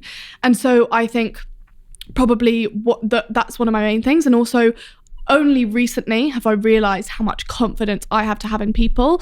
And I think it was actually based on talking about how shitty some of Google's rules are. Actually, in Work Rules, the book about Google working culture, he says that like one of the most important things at Google is that they encourage and empower everyone to be like their own founder. So like if they're on a project, like they should be founder of that project, and they should feel empowered to also like look at me and be like, no, like this is not how it. And I think that stood with me so much, because I was like, you know what? Like the next day I emailed someone who was hiring someone within their team, and they were like, should we get them on this or this? And I was like, you decide. Like, you decide. We know the end goal. Any way we get there, I'm happy with. You decide. Instantly saw that, because people also want to be empowered with that. And also people often, do much better when they're given the responsibility. And so I think that some of that, what we've just been talking about, is probably one of my biggest weaknesses, because I'm so terrified that something will go wrong. And obviously, as the, success as many fathers and like all of the, all of that, like, you have to take responsibility when it goes wrong. It doesn't matter whether it wasn't you, whatever it might be. I mean, something goes wrong, right? Yeah. With your brand, Grace Beverley is the one that they 100%. hold responsible. Yeah. So intern over here. But also something goes right. True. But intern over here says something, responds to a DM, whatever. You've got to almost justify that, even if, not even justify it, but apologize. Maybe. And it's happened multiple times. And I think that's... How do you not then go to the intern and say, you motherfucker? Because I think if it was enough for me to do that, I think it would be much more gracious for me to just probably get rid of them, as in essentially to say, like, this is not the right place. Because it also, there's an element of that that's not understanding the brand, that's not understanding who we are, our ethos or whatever. And if it's that far out of line, it's like, okay, well, this is a mismatch here then. But I think that, so my two options then, both of them involve, like, being gracious in some way. And one of that is fixing it. If I genuinely believe that it was an honest mistake and it came across wrong, or like whatever it might be, then fine. And I will work with them to deal with it. And I don't believe, maybe someone will disagree, but I don't believe I have ever gone to someone and been like, how dare you? You've sacrificed this. You've done all of that. Because also they do the work every single day to make the company great. And yeah, it's frustrating. Like, trust me, like, I don't see that and think like, it's fine because last week they did a nice post or like whatever. But like, there is still an element of it that's like frustrated and that's like, feels like you've taken 10 steps back and is terrified that you're about to be cancelled or like whatever it might be.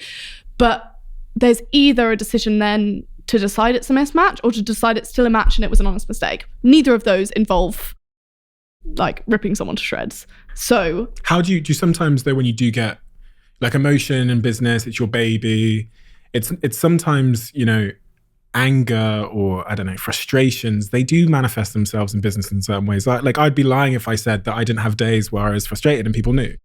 I try not to be as much as I can. I try and remain a little bit calm, especially when it's most chaotic. Yeah. Especially in offices. I think that's particularly, like, we have the luxury now. I'm like, well, you can't see me. Like, as in, I think I often, like, I think probably near our office, the like cafes, they know me well because I will go in there. I will take myself, I will exit because I think in life and in business, I don't believe in, I don't think I necessarily react in that way naturally. And I think to my detriment sometimes because, sometimes you do need to just say, this is absolutely not right or whatever. But I think it's the same thing as I kind of talked about before. Like, I'd rather work out the best way to deal with it. There have been times where I've picked up the phone and I've been like, what the fuck has gone wrong? Like, why would you do that? Like, this makes absolutely no sense. Like, this is, you should know better, like all of that. And they are, first of all, they are very few and far between. I'm not saying that I don't say that to my housemates. And I'm like, how fucking dare he? Like, I don't understand why he would do that. Like, he knows that's not the case.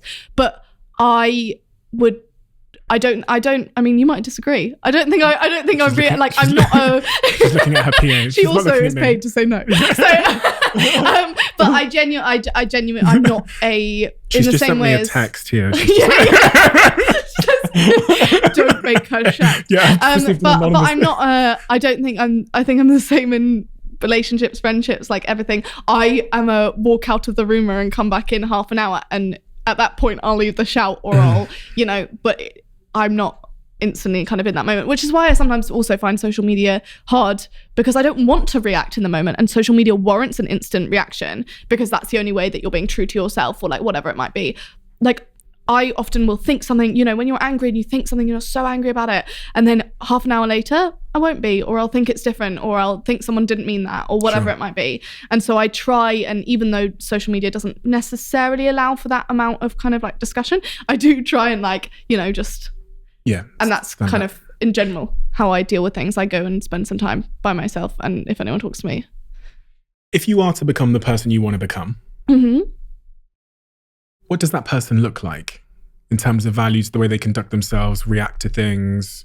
I think for me, it's a lot of repositioning. As I said, like, I think that I grew on social media at a time where I was particularly low, and therefore like a lot of that was made up with validation. Therefore, like, I think one of my main aims and one of my main like what I've been working towards for the past, year or so has been that kind of self-validation and that self-worth. And I think that through and through, unfaltering self-worth is, I don't know whether it's even like a reality. Like, I think people have faltering views of themselves, just like they do every other person. You can love someone absolutely unconditionally, and you can think in one moment like, yeah, like, why did they do that? Or like, I think that's a terrible trait about them or whatever. And I think the important thing is being able to bounce back from that into the original position, or being able to consider that and still have that worth or love or whatever. And I think to become the person who I want to be, I think it's, I'm quite, happy with where I am now. And I think there are like, I know what I need to improve in terms of like, and I think a lot of it comes down to my own confidence and my own like assurance in myself, in order not to project that elsewhere. So yeah, like in general, I think that's probably one of my main things. Being completely honest, I don't think it involves like money or like growth in any other way. I think the first thing that I know that I need to improve on is that. How does one go about improving their self-validation? Or I would love to know. What have you anything but worked? I think in general it's just like it's an understanding of yourself. It's an understanding that you're going to fuck up. It's an understanding that you're going to think one thing and do another. And I think that part of that, as I say, that was part of the reason, I did move away from social media, because it was like, I can't have all these people telling me one thing, even if it's a great thing, because it doesn't allow you to be like completely in touch with yourself and know those differences. Yeah, exactly. Like, even if it's the people blowing smoke up your ass, like, you then can't get that from yourself because you're constantly like clouded by that. If it's people hating, it's the same thing.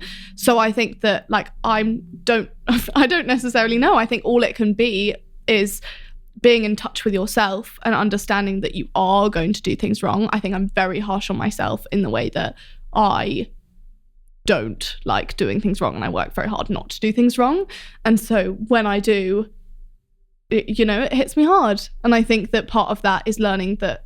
Does it hit you hard? Yeah, I think in general it really does. And I think that I think that that's kind of one of the things that you have to then develop, that kind of self-love and all of that, to be able to say, okay, great, well, like, but I'm as I've said, got this like Miss Trunchbull living in my head who just wants one thing and one thing only, and it constantly changes and it's constantly more. And I think that's an important thing to address.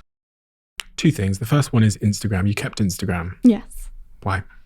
I like Instagram in general.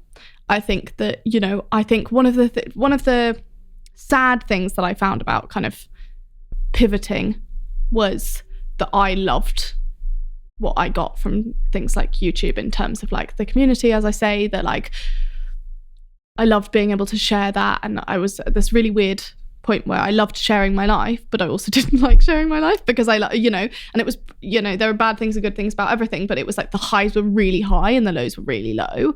And so it's kind of like toxic in that way.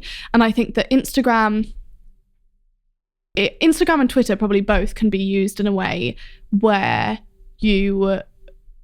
I try and use it more as like I post way more than like a regular non-Instagram, non-public eye, whatever person would post, but I don't use it as a platform for anything other than just social media. Like, if that makes any sense at all. It's kind of, it's pretty much my only platform, and I just, I post as and when I want. I don't need to post. I don't need to come across a certain way. Because I don't need to do stories at all one day, whereas, yeah. And probably the most widely, there was a report out that said Instagram is probably the worst platform for mental health. Well, and you can see why. Visuals, filtered visuals, unrealistic comparisons. Yeah, I think I also thought that no matter what I didn't like or what I wanted to pivot to, I also owed it to myself to be able to celebrate my success in some ways. And I think that, that however many messages I get from people saying, I know you've moved off other platforms, but please don't delete Instagram because, XYZ, like whatever it might be. Like everyone has their people who really, not necessarily really need them, but really, really benefit from them. And I think that I also saw a lack of representation for women in the business space who also shout about it. And I think there's a reason for it. Like I wouldn't encourage women to shout about it, not from a moral perspective, but because you will be ripped to shreds and because people will have preconceptions that are different from successful men. And, you know, whether that's showing material things or like whatever it might be, it's perceived as differently. And therefore, like, but I did think in that way that not only do I want to be able to do that, I also think that, you know, I think I'd like to do it also to make sure, you know, to be able to be in that landscape. And I think that I kind of owed it to myself also to be able to celebrate that, even if I was moving away from that being my job. I don't post in any way the same as I posted when that was my job. I post very differently, but, you know, I love it. You got any sort of big regrets in your life that you've, that might help others avoid making those same mistakes? I think it's the kind of same tied in thing again. It's just anything to do with allowing other people's perception, allowing focus on other people's perception of you over your focus on your perception of yourself. But I don't think I'm not really like as I've said, much to my detriment and to my success, I don't necessarily concentrate on maybe it's that toxic positivity thing you said or whatever. I don't necessarily concentrate on those downfalls. Like I feel like everything that's gone wrong, like we're not getting into Oxford the first time or whatever, that led to me having a really great corporate job and I was able to make some money and I was able to make, you know, like work in ecom for a bit, you know, like all of those things. And I think that I'm very like, my pick yourself back up attitude is bad in some ways, but the way it's good is also allowing you to not have many regrets because you always make something out of a bad thing, and therefore it's really hard to look back and say that was shit, because fine, even if it didn't lead to what you thought it would. Like I had, for example, my absolute dream job lined up for April and it got cancelled because of the pandemic. And, you know, I'm like, was very lucky to be in an industry that was largely unaffected. In fact, in some ways did really well. And I was so devastated about that. And like, maybe it will happen, maybe it won't, but like, you know, I think that was something that couldn't be a regret, couldn't be whatever. But I also know that at this point I've moved so much away from social media in that time that probably would have put me on a blasted me in a way that actually maybe I wouldn't have been able to deal with. And I think that, you know, kind of the world works in like mysterious ways, and like maybe that wasn't right, and maybe I wouldn't say yes if I got that opportunity again. And I think that actually just I guess maybe it is a toxic positivity, maybe it is like, maybe I should be, you know, I don't allow myself to be sad about those things when I maybe should be, or I should address them. But I think part of that means that when I am asked about my regrets, I have kind of very little. That's good. I mean, regrets come with their upsides, right? And the value and the lessons that they teach you. So it's hard absolutely. And I don't think it's bad to have regrets. I think acknowledging your regrets is really important to be able to move forward. Maybe I block them out. I bet you can't wait for people to get your book, right? Because it's a real labor of love, right? Yeah, I mean, I'm terrified at the same time. And I'm sure there'll be some people. Why? I think it's the same as a business. If you pour that much love and your soul into something, if people hate it, they essentially hate you. Like, that's never nice. It doesn't matter whether you're a bad person or whatever. Like, it's not something you want. And I think also, as I say, there's a lot that I've put in there that I probably wouldn't have talked about online, because there's a delayed feedback. There's, you know, I don't need to hear what someone thinks about that in that moment. And so I'm excited, I'm terrified, but you know, and it's also very different. Like, it's different from what I've been doing. It's not entirely about business. It's not entirely about, you know, XYZ. It's different. Like, it's essentially another pivot in one way. And I think that, you know, I'm excited, and equally, like, you know, I think about it for some reason last night was one of the nights that I had kind of like constantly waking up. I was like, well, what if people don't like this bit? And like, what if people, you know? And I think that that's not something you control. And like, I think the only way to guarantee not having that would be to write a blank book, which I don't have much interest in. And is that those worries? Because I'll be honest, I don't have those worries. Yeah. And I've spoken to other authors that, you know, when I talked about them being excited about their book coming out, they also didn't express those worries. So I'm wondering where those have come from. Maybe it's because I'm conditioned to having a constant feedback loop of, whether on the businesses, whether on my socials, whatever it might be. Or maybe it's because I'm more insecure about those feedback things. Like maybe it is, but I think that it's also, I care a lot. So, I care a lot about it. I care a lot about my well-being. I care a lot about, and I feel like some of that, is acknowledged that it's not necessarily even the right thing. Like I want to be able to write my truth and to write what I genuinely believe in. And for someone to say, I don't believe in that. And this kind of goes back to the battle we were just talking about there. So you said you wanted to be less sort of connected to people's feedback. Well, I write in the book, I write, at the same time, like I don't, obviously it's completely irrational to want to be liked by everyone. And I don't want to be liked by everyone. But I think in the same way, everyone who is in the public eye and sees something shit or whatever it might be, as in it's just, it's a natural reaction. Like, yeah. So I think, but I'm very, very excited. And I think that the reaction so far to, the concept, to the excerpts, to everything has been amazing. And so I think that I should probably just be more excited about it. And, yeah. You're a very inspired entrepreneur. I noticed this when I was going through your history over the last 4 years. You've started several businesses. You've had several ideas within those businesses, and you seem like a constant stream of ideas, right? I imagine that's also a problem. Yes. Right? My early investors told me, they said they kept hitting me with this whip and saying, Steve, stop fucking emailing us with a new idea all the time. How have you been able to distinguish between what's an idea worth pursuing and what's because you could, when you get a little bit of resource and you have teams of people, you could at any time be the CEO that's walking in every day and saying, we're going to do this, a new thing. That can be unhelpful. I'm still guilty of it. Yeah. No, and I'm sure I am. I'm sure I am. How do you decide what to pursue?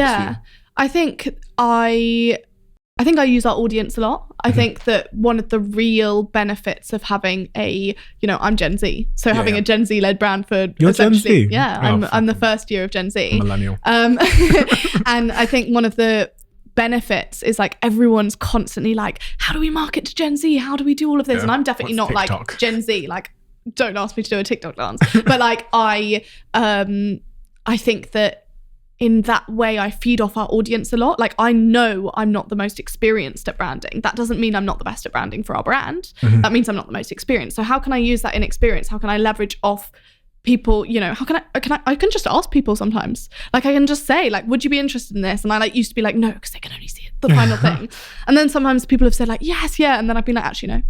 But I think it's instinct. I think some of it's instinct. I think the more you know your brand, the more you really like know your brand. And I think that lots of the time, it's an equal problem when other people have ideas and you're like, no, but I want you to have more ideas, but not that one. Like, and I think that, it's just a constant learning process. And I'm sure I have had ideas that have gone, that just haven't gone as well as they should have. And I think that that's a constant thing. I think in fashion, especially, like you're going to have like a certain amount of things that don't sell as well as they should, like whatever it might be. And that's just a constant reality. So I don't think it's necessarily about always picking out the best ideas. I think it's about picking out the right number of ideas, usually fewer, and executing them well.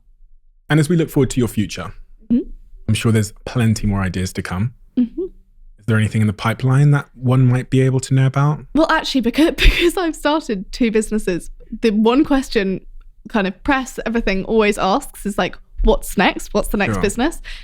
And there just really isn't going to be one for a while. Like I think people don't, and I kind of don't believe myself as well. But I think currently I am so maxed out. I think because I have 2 businesses, but I also have my personal brand. Sure. So, the book, the press, it is a business, and that's a lot. If you think of the amount of days in the week. So you're thinking like 5 days. I'm really strict on weekends. So hate to tell the hustle culture crew, but I take weekends and I'm strict on them. And so 5 days a week, split between technically 3 businesses. That's already a lot of time blocking to establish what you spend your time on and where. And bearing in mind that about 50% of this, or not 50%, 40% of the stuff I do will also be unexpected. So I think that, as I've said, the kind of ethos I have about constantly pushing on and doing more, is actually detrimental when it comes to doing things well. And so I think that, I've had ideas and nearly started multiple businesses in this time. At one point, I even wanted to do like a mini, essentially, influencer VC of some form. And but actually, I want to prove to myself, and I think I have, and I think I can continue to do so. I want to prove that I can do these well, and I can have patience, and it's not about more. Because I think some of that comes from the fact that, when things settle, it's really easy to push for more when it's just at a settling state. And I constantly, why can't I push for more within those businesses? Deeper. Exactly. And growth and wider and more breadth and everything. And I think that that's part of my plan. So it might not be new businesses, but huge projects sometimes within a business sometimes take just as much as a new business. And I think that, probably if my businesses were taken away from me tomorrow, I'd probably have an excellent, another one the next day. And that's how I'm programmed. And I'm thankful for that because, that's definitely part of the reason why I've got to where I am. But I also think that it's been a big lesson for me to learn that more is not always more. Yes. That's the lesson that I also learned. And I then started becoming a bit of a preacher to my friends who would brag about having 5 businesses and me saying one good one is much more impressive. But that's the thing. I would almost, people, as I've said, people would say about the end of uni when I was doing, all of these things. And I think I recognised, probably too late, but at some point I recognised that it wasn't about that. And therefore, I kind of was almost embarrassed when people were like, she's got 72 businesses. Because I'd be like, I'd rather have one that was doing really well. I'm currently concentrating on 2 doing really well. And a third one, which is my personal brand. Which is Yeah. And then, and that one will be the key to longevity for the rest of my career. But so will these 2 if they're done right, because you don't need longevity, if that happens. And so I think I'm lucky to be in a position where I have many different potential paths. And the most productive thing I can do in that moment is decide on the path and stick to it. And I think it's fickle. And I think that I can be fickle in like a hard work, diligent way, because I just want to do more and quicker and all of that. But actually, the toughest thing I can do is just stand still and do it right. And where does this end then for your businesses in your view? Because when we're entrepreneurs, we kind of forecast, 5 years time, I'll sell this or I'll do this or whatever, I'll step away. What's your thinking with your businesses? I think it depends. I think that, for example, I'll have a view. I'll say okay, well, I'll maybe aim to sell this one in 2 years, and then this one I'll keep on, and I'll, do that forever.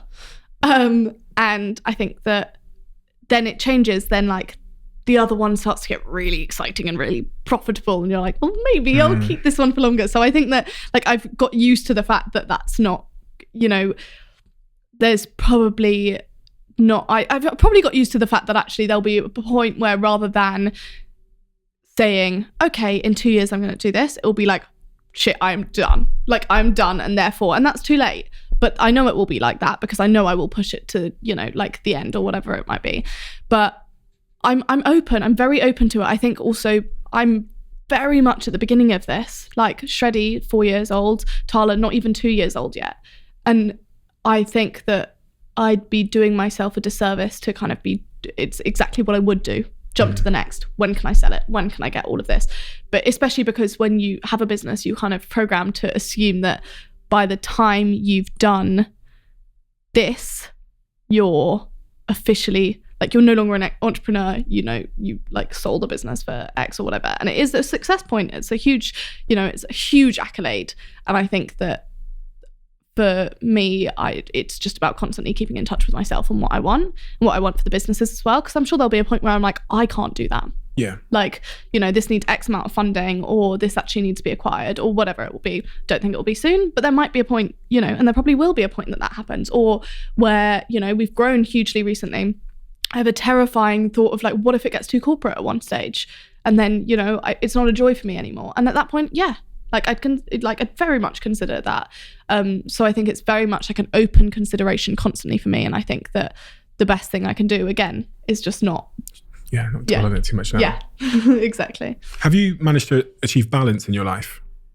Well, this is the sort of whole point of the book, I guess. But you don't need the book. This is exactly, guys. You're probably just going to be fucking delete half.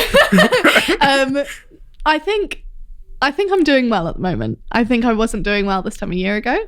I think that I am probably doing well, you know, because, for example, like as I've talked about, like I'm not in a relationship, so maybe like that would throw it all off or whatever it might be. But I think at the moment I'm doing it well, and probably too much of a focus on work, but that's what balance looks like to me at the moment. It's not 50-50. It's not like a tipping set of scales. It's like, sure. Are you happy? This is what's added up. Oh yeah, I'm definitely happy. I think I'm particularly happy at the moment because I feel like I'm somehow simultaneously living my early 20s life whilst also being, you know, being in this amazing position. And that for me, that was the main thing I wanted, because I just was, you know, this more thing was like, you don't need to be acting like you're 40. Like you know, and so I've really tried to maintain that, even though it's strange for me to be in my position and living with 3 of my friends in my house or whatever it might be. Yeah. Like I feel like I'm having that, and I feel like that was a real, you know, that was a big thing for me, and I'm you know, happy that it doesn't necessarily have to be that I'm in like some sick high-rise apartment by myself with like X, Y, Z or whatever, and that for me is my happiness. Thank you. It's been wonderful speaking to you. I find you so inspiring, and you know, people have said to me as I've like gone through my journey that I'm like a wise head on shoulders, whatever. But you like really are. Oh, and thank you. Well, you are. No, but you like really are. Like you're 23. I remember when I was 23, I was still largely an idiot, and you seem to have figured out. That can be, you know. No, I know, but it's like the level of, I'd say, self-awareness, right? And I can see as you're speaking in the way that you answer questions, you're also really trying to appreciate nuance.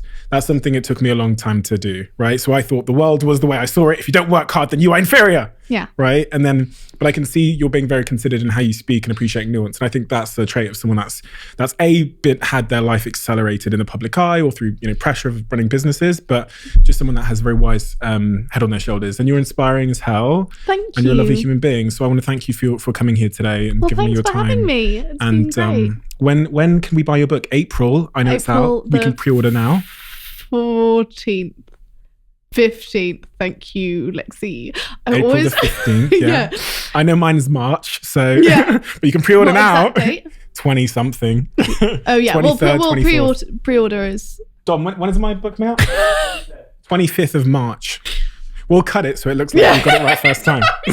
I'll publish it. You can pre-order both now. Amazing. Maybe so many people will pre-order the same ones that, you know, when Amazon assigns like a specific bundle. People who exactly. And they're like, you can get these 2 together for this. Mm-hmm. I think that's the aim from this. Do go and check it out, because I know how much you put into it personally. And sometimes I sit down with people and I know they had some ghostwriter create the whole thing, but speaking to you on and off camera, I know how much you've poured into it. And when people do that, I think they create really remarkable pieces of work and unique thoughts. So thanks again for coming on. You're a really, really special person, and it's an honor to have you here. Thanks. Thank you.